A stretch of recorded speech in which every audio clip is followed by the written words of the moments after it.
What's going on, guys? I'm Steve. Welcome back to the channel. Welcome back to another video. If it's your first time stopping by the channel, hit that subscribe button. Trust me, you won't regret it. If you're a returning subscriber, as always, guys, welcome back, and I do appreciate support. You know, guys, it was last June when we followed a story that had broke and got a lot of media attention. And it's the story of this woman right here that you see, Bianca Ellis, that at age 32 last year, this woman went into a Giant Eagle supermarket in North Olmstead, Ohio. Shout out North Olmstead. In which she was walking around with a knife in her hand. Nobody noticed until she came across Margot Wood and her son, Julian Wood, pictured here. What the little boy's pictured here. This 3-year-old boy was in a shopping cart being pushed out of the store when Miss Ellis seen them and began to walk behind them in a stalking-like manner, in which she wound up stabbing both the mother, Miss Margot, and little Julian Wood, killing him and severely injuring the mother as she was going to put groceries in to her vehicle in the parking lot. Now, Miss Ellis has been caught, and a lot has went into her past. You know, she had a couple of run-ins with the law, was begging to go to jail. From what it seems like, she was homeless somewhat, and she has a whole bunch of stuff going on with mental illness. Reason why we're talking about her today is she went to court for the final time before her trial starts this Wednesday coming up, where jury selection is going to begin out there in North Olmstead. And I want to show you a little bit of what they said and the different type of stipulations they're going to put on the media and stuff. Now, 3 weeks ago, before I show you this, 3 weeks ago, they had put in motion, her lawyers, where they wanted to change her plea from not guilty to not guilty by reason of insanity. And we're going to go see it. Like, I haven't heard anything back from it because that was 3 weeks ago, but this is what happened today in court. Take a look at it.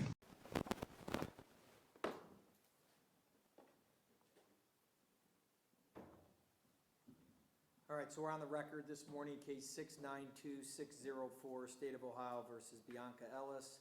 Good morning, Miss Ellis. We're here this morning just for our final pretrial. This case is set for trial on Wednesday. A couple motions that are pending with respect to the trial that I'm going to ask parties to discuss. Before we do that, I just want to make sure I just go through some logistics that we just spoke about so that we're all on the same page. So, Ms. Faralia, thank you for being here because I know you're currently in trial. The expectation is that we all think that you'll complete your trial maybe Tuesday, but for sure we give you the day of Wednesday. The trial here is to start on Wednesday, but in fact we had put that in our calendar for really a questionnaire of the jurors. So if I can have you on Wednesday morning just to greet the jurors with my opening comments before they fill out the questionnaire. I think we all agree the questionnaire will be completed. Those 70 jurors will be excused for the day, and we'll reconvene on Thursday with all 70 jurors being here. We'll only bring 40 up initially and begin our voir dire and our questioning of those 40 jurors, and that's how we'll begin on Thursday. We are off on Friday, and then we'll continue to voir dire the jury until we have one impaneled. I did mention to all of you that I'll have 16 jurors, so I'll have 4 alternates as well with respect to the case. The courtroom's a little tight, but I think I know there are two different thoughts process of how we should conduct a voir dire, but I'm comfortable with this being in the courtroom the way it is. It may be that I may be able to move some tables a little bit further back if you think it's too close, but I'll try to do that adjustment with the sheriff and my staff today as well. And then finally, with respect to the trial, we're going to move forward, in a fashion that's timely. Of course, my job, Ms. Ellis, is to protect the constitutional rights regarding a trial, and so that's my job, and I'm going to continue to do that. All of you proposed a questionnaire to me, And I've modified that questionnaire, and we've talked a little bit about that. I'll ask Kathleen to make sure that that's provided to you this morning with the modifications that I suggested. And I'd ask by the end of today that you give some thumbs up or some suggestions, and I'll make my final changes to that questionnaire and provide that. Again, we'll be handling matters on the 12th floor. Again, we'll do that outside of the public view regarding this jury and the questionnaires and those questions as well. And then with respect to the well, let me ask, anything further with respect to those discussions that we talked about, anything from the state of Ohio? And I'll note for the record that Ms. Pateo and Ms. Feralia are here, but also Mr. Miranda has joined the table, Anthony Miranda for the state. And counsel are present, Mr. Mack and Mr. Johnson for Ms. Ellis. But just regarding the jury, anything that I may have missed, Ms. Feralia, regarding our discussions in chambers? No, Your Honor, and thank you for the courtesy. Okay, thank you. We should be concluding either tomorrow evening or Wednesday morning at the latest. Very good, thank you. Mr. Mack, anything I may have missed? Nothing further, Your Honor. Okay, thank you. All right, so then let's go to the two motions. So let's go to the motion first, just to hear arguments, and I'll take it under advisement, is the motion to sequester the jury during the trial. Mr. Mack. Judge, on behalf of Ms. Ellis, this is a high-profile case with significant media coverage, and we requested that you sequester the jury throughout the entire trial. And we want to ensure that Ms. Ellis receives a fair trial and making sure that there's no outside influence to taint the jury. We want to make sure that jurors are protected from threats and tampering. We want to make sure that their decision is based solely on the evidence that comes out of this courtroom, rather than what they see through social media, rather than what they see through the coverage of this case. I've tried a number of cases in your courtroom. This is the first time I've ever asked to sequester a jury. And you don't need me to say it. Exhibit A is right here in your jury box right now. This case has had the kind of exposure that I believe is necessary to protect the defendant pursuant to the Sixth Amendment of the Constitution. Juror safety is important, but the integrity of the process is what is most important. And no matter what she's charged with, she deserves a fair trial. Now, I understand that there's a burden financially that comes with this. I understand that there's a burden by any juror that undertakes this and want to be a part of this process. But there are other cases that have had jurors sequestered for far longer than what we're asking. We believe that the case should last a week, maybe a little more, I'm not sure, depending on how many witnesses get paired down. But the financial burden and the burden to each individual juror does not outweigh the fairness and the integrity of the process for her. So I've asked that you do it. You have the authority to do it pursuant to Ohio Criminal Rule 24H, and I think it's a reasonable request under these circumstances. Once the jurors have been impaneled, and if you don't do this, then you've lost control to manage what may be coverage through social media and other outlets. Thank you. Thank you.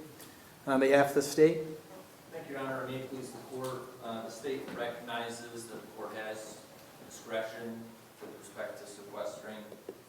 Sequestering at the beginning of the case is very unusual in this county. It's appropriate to guard against improper media or media improperly influencing jurors, but there are standard jury instructions that the court can provide the jury to guard against any risk that they're improperly listening to media or social media.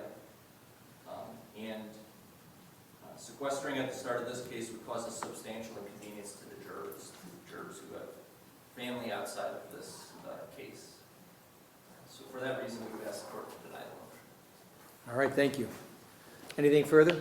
Just, Judge, I don't think that unusual is a litmus test. I mean, it's not the test. And instruction is given in the beginning of a case, but you don't know what folks are going to do once they're home, once they're around their family. around people that they trust. And inconvenience certainly is not the standard. So there's a reason why you have the discretion. I think you should employ it.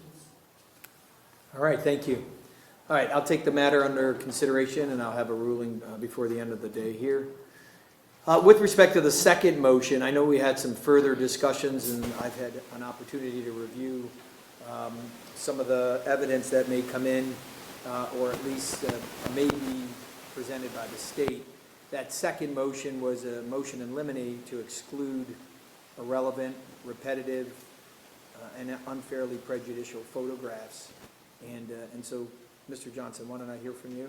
Your Honor, if it's correct, I believe in Cambridge, we had opportunity to get some access to what we wanted to see, and I think we probably have a stipulation that would pare down a lot of the unnecessary photos, even though they might be inflammatory or prejudicial, but they're required by the state to present.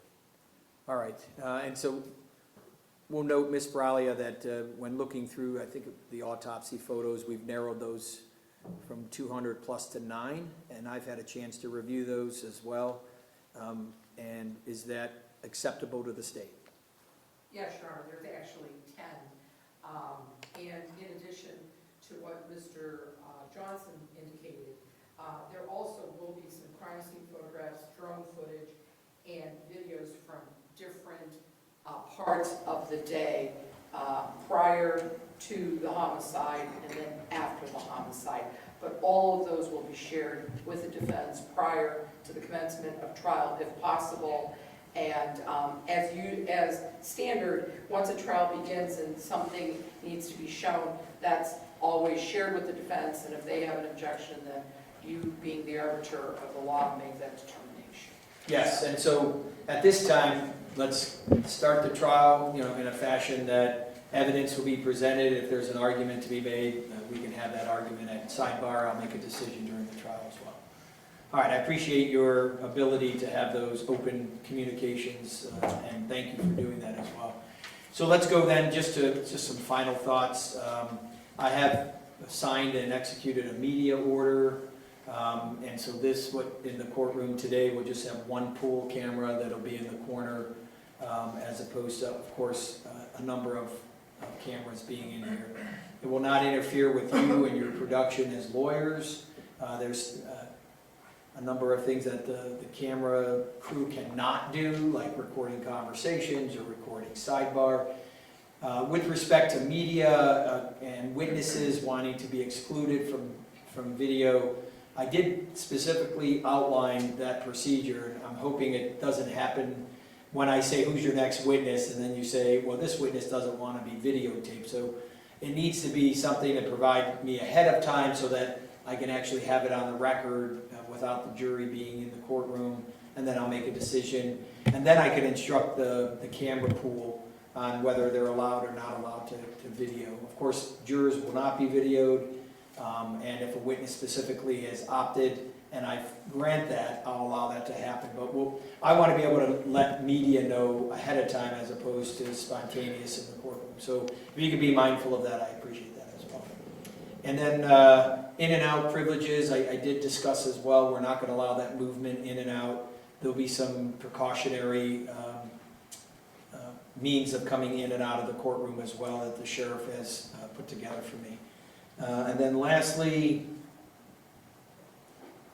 I wanted to note that the parties have had discussions at my request about whether there was a potential opportunity of resolving the matter, and I think all of you have had those diligent discussions back and forth. But Ms. Faralia, just for the record, before we begin on Wednesday, there's no mark on the file as far as an offer being made as far as a result to this case. Is that correct? That is correct, Your Honor. Nothing has been offered at this time.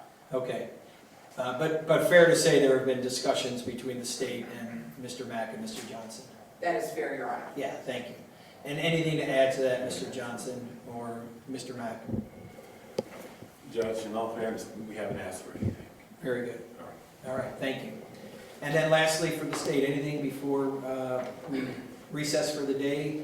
Otherwise, I think if you are still in trial, Ms. Faralia, the judge is going to give you a chance to at least meet the jury when I bring them down on the for the beginning of the questionnaires. So I would see you on Wednesday morning, but anything further that you would want to address with me? Not at this time, Your Honor. Thank you. Yeah, thank you. And again, just whoever's going to follow up with my bailiff regarding the questionnaire that I finalized today as well. And then Mr. Johnson, Mr. Mack, anything I may have missed or anything you want to address before we recess? Not before we recess. All right, very good. Thank you. All right, thanks, everybody. We'll adjourn.